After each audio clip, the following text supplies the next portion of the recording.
Kung gusto mo magpaloko, magpaloko ka. Bahala ka sa buhay mo. Pero hindi kayo pwede maglandian dito. Kung di mo kayang respetuhin yon, respetuhin mo naman sarili mo. Sobra na tong ginagawa mo sa akin, ha? Kung ano-ano pa binibintang mo! Bakit ba lagi mo ako binabantayan? Bakit ba nagkakaganyan ka? Maliit ka ba? Hindi pa ba malinaw sa'yo? Ang alin!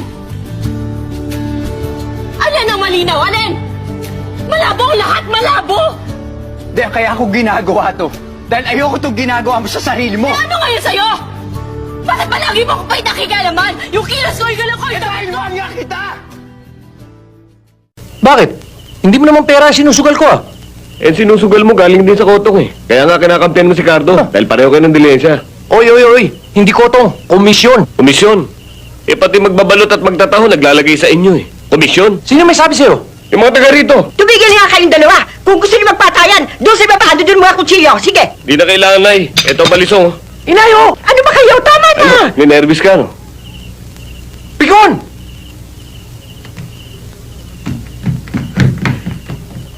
Bakit kayo nagkaroon ng alak na abnoy? Pasensya ka na doon sa kapatid mo. Parang hindi ka naman nasanay sa kanya. Eh, ano pa nga ho ba? Kung makakapili nga lang ho ako ng kapatid eh. Ako pa rin ang pipiliin mo, tol!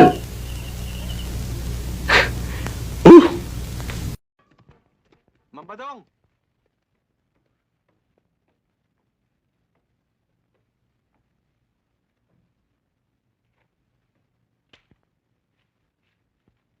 Salamat! Salamat, Leong Guerrero!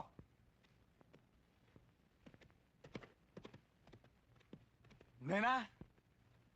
Nena? Oh, binigyan tayo. Anong binigay sa atin? Binigyan tayo ni Leong Guerrero. Alak! Paano nalaman ni Leo na umiinom ka? Talagang magaling ang Leong Guerrero yan. Pati bisyo ko, alam. Nena,